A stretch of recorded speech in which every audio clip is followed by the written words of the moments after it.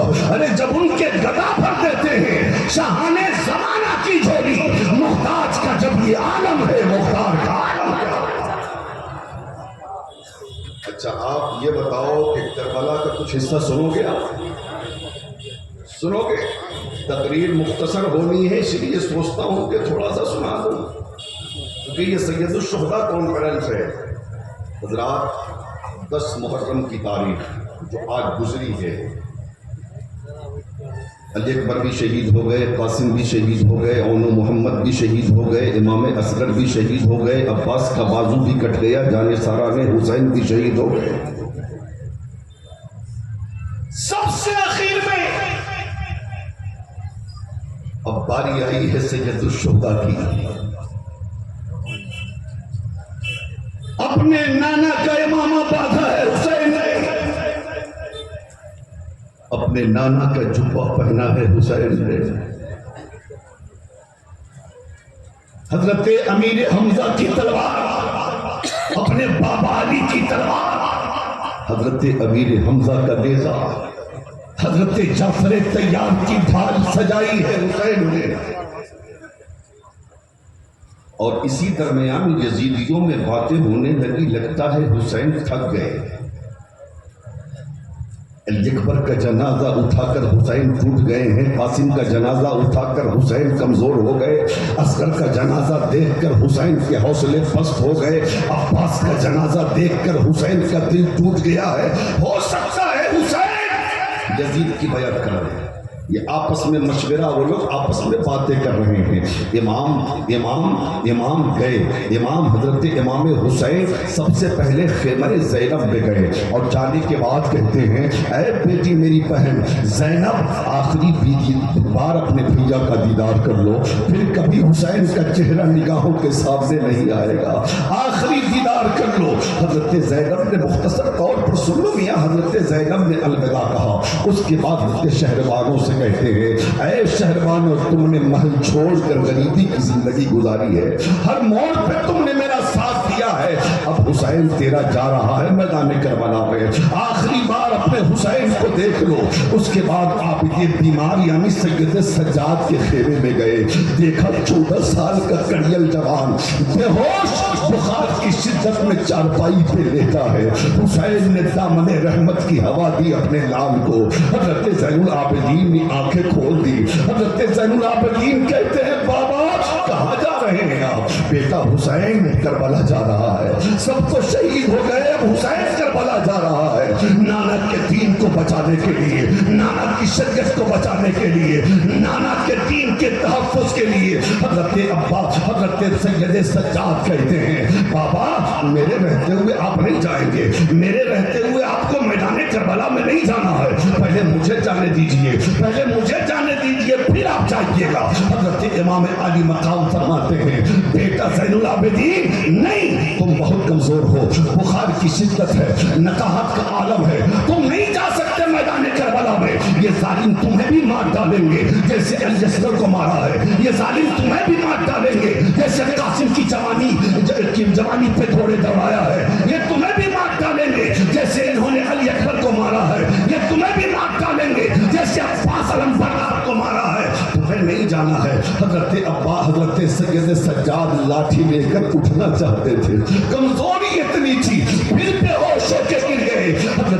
حضرت امام علی مقام نے سورہ فاتحہ پڑھا ہے اور پڑھنے کے بعد اپنے بیٹے کو دم کیا اور کہتے ہیں، امام اے میرے لال سید سجاد، باپ تیرے جذبات کی قدر کرتا ہے لیکن تجھے میدان کربلا میں نہیں جانا ہے، اگر تم بھی چلے گئے تو سکینہ کا خیال کون کرے گا، اگر تم بھی چلے گئے تو پھوپھی زینب کا خیال کون کرے گا، اگر تم بھی چلے گئے تو امی شہربانوں کا خیال کون کرے گا، اگر تم بھی چلے گئے تو بولو اس قافلے کو مدینہ لے کے کون جائے گا۔ اور سب سے بڑی بات یہ ہے کہ مصطفیٰ جان رحمت کی نسل پاک تمہیں سے چلنے والی ہے، تمہیں سے چلنے والی ہے، اس لیے زین العابدین تمہیں زمین پر زندہ رہنا ہوگا۔ اے مالدہ والوں، پتہ ہے آج پوری دنیا میں جتنے سادات ہیں، آج پوری دنیا میں جتنے سیدوں کو آپ دیکھ رہے ہیں، جتنے آل رسول آپ کو نظر آ رہے ہیں، یہ سب حضرت زین العابدین کی نسل پاک ہے۔ حضرت امام نے سب کو الوداع کہا، مختصر طور پر گھوڑے پہ سوار ہو گئے اور گھوڑے پہ سوار ہو کر میدان کربلا کی طرف چلنے لگے۔ گھوڑا آگے بڑھنے کو تیار نہیں، گھوڑا آگے بڑھنے کو تیار نہیں۔ امام کہتے ہیں کیا میرے غازی تو ڈر گئے ہیں یزیدیوں سے جو آگے بڑھنے کو تیار نہیں ہے؟ وہ غازی جھرجھری دے کے کہتا ہے آقا میں حسینی ہوں، یزیدی نہیں ہوں، میں یزیدیوں سے ڈرتا نہیں، بلکہ دیکھیے نا میرے دونوں پیر میں محبت کی زنجیریں پڑی ہوئی ہے، پہلے میرے پیر سے محبت کی زنجیر کو نکال دیجئے، میں آگے پڑھنے کے لیے تیار ہوں۔ امام نے جب پیچھے مڑ کے دیکھا تو امام دیکھتے ہیں کہ 7 سال کی بیٹی سکینہ نے پیر گھوڑے کے دونوں پیر کو محبتوں سے جکڑ رکھا ہے۔ اب گھوڑا آگے بڑھے تو بڑھے کیسے؟ امام گھوڑے سے باہر نیچے آتے ہیں، اپنی بیٹی کو سینے سے لگایا اور لگانے کے بعد کہا بیٹی میدان کربلا میں تیرے باپ کو جو شہادت کی لازوال دولت ملنے والی ہے، اس شہادت کی لازوال دولت سے اپنے باپ کو بیٹی محروم نہ کرو۔ جانے تو مجھے کربلا کے میدان میں حضرت سیدہ سکینہ کہتی ہے بابا علی اکبر گئے تو یہ دل میں خیال تھا کہ پاپا زندہ ہیں، قاسم گئے تو خیال تھا کہ پاپا زندہ ہیں، چچا عباس گئے تو خیال تھا کہ پاپا زندہ ہیں، سب کٹ گئے تو یہ دل میں خیال تھا کہ پاپا زندہ ہیں۔ بابا آپ کٹ گئے تو میری امیدوں کی تکمیل کون کرے گا؟ آپ کٹ گئے تو میری تمناؤں کی تکمیل کون کرے گا؟ آپ کٹ گئے تو میں بابا کسے کہوں گی؟ بابا آپ میدان میں مت جاؤ۔ حضرت سیدہ سکینہ سے امام کہتے ہیں بیٹی تو صابر کی بیٹی ہے، صبر کرنا ہوگا، تو صبر کرنا ہوگا۔ حضرت امام عالی مقام نے محبت سے بیٹی کو سینے سے لگایا ہے اور لگا کے کہا بیٹی جانے دے، اجازت دے۔ بیٹی نے اجازت دی اور اجازت دیتے ہوئے کہا تھا حضرت سیدہ سکینہ نے اے میرے بابا میں یتیمی کا داغ لے کے تو دنیا میں جی لوں گی، لیکن میدان کربلا میں مصطفیٰ کے دین کو یتیم نہیں ہونے دوں گی۔ اور آنے والی نسلوں کی بیٹیوں کو سکینہ نے پیغام دیا تھا اے اسلام کی شہزادیوں، جب کبھی وقت آئے اسلام کی عظمت کے لیے، قرآن کی بقا کے لیے، شریعت کے تحفظ کے لیے، تو تم بھی اپنے باپ کو شہادت کا دولہا بنا کر میدان میں بھیج دینا، جیسے سکینہ نے اپنے باپ کو کربلا میں شہادت کا دولہا بنا کے بھیجا۔ اللہ اللہ۔ امام گئے، عمر بن سعد نے کہا حسین ابھی بھی وقت ہے، یزید کی بیعت کر لو تاکہ تمہاری زندگی بخش دی جائے۔ امام کہتے ہیں ظالم شرم نہیں آتی؟ اگر مجھے یزید کی بیعت کرنی ہوتی تو میں علی اکبر کی جوانی کو نہ لٹاتا، اگر مجھے یزید کی بیعت کرنی ہوتی تو قاسم کی جوانی پہ گھوڑے نہ دوڑواتا، اگر مجھے یزید کی بیعت کرنی ہوتی عباس کا بازو نہ کٹواتا، اگر مجھے یزید کی بیعت کرنی ہوتی تو میں مدینہ نہ چھوڑتا۔ مجھے یزید کی بیعت نہ کل قبول تھی اور نہ آج قبول ہے۔ تو کیا مشورہ کر رہے تھے؟ یہ ظالم سوچ رہے تھے کہ اب تو حسین جھک جائیں گے، لیکن جان نہیں رہے تھے یہ کہ ان کی رگوں میں حیدر کا خون ہے، انہوں نے دودھ پیا ہے خاتون جنت کا۔ امام نے اتمام حجت کے لیے آخری خطبہ دیا، اے یزیدیو اب میرا حق پہچانو، مجھے جانتے ہو تم، میں وہی ہوں جس کے لیے آقا نے خطبہ چھوڑا تھا، سجدہ کو لمبا کر دیا تھا۔ حضرت امام پاک نے اتمام حجت کے لیے خطبہ دیا اور خطبہ دینے کے بعد کہا اگر آج بھی کوئی، ابھی بھی کوئی میرے نانا کے دین کی حفاظت کے لیے میرے ساتھ آتا ہے تو حسین عباس کے قاتل کو بھی معاف کر دے گا، قاسم کے قاتل کو بھی معاف کرے گا، اکبر کے قاتل کو بھی معاف کرے گا، اور محمد کے قاتل کو بھی معاف کرے گا، اصغر کے قاتل کو بھی معاف کرے گا۔ میرے آقا حسین آپ کتنے بڑے سخی ابن سخی ہیں، آپ کریم ابن کریم ہیں۔ آج ہمارے باپ کو کوئی گالی دے دیتا ہے تو ہم کبھی زندگی پر اس سے بات نہیں کرتے،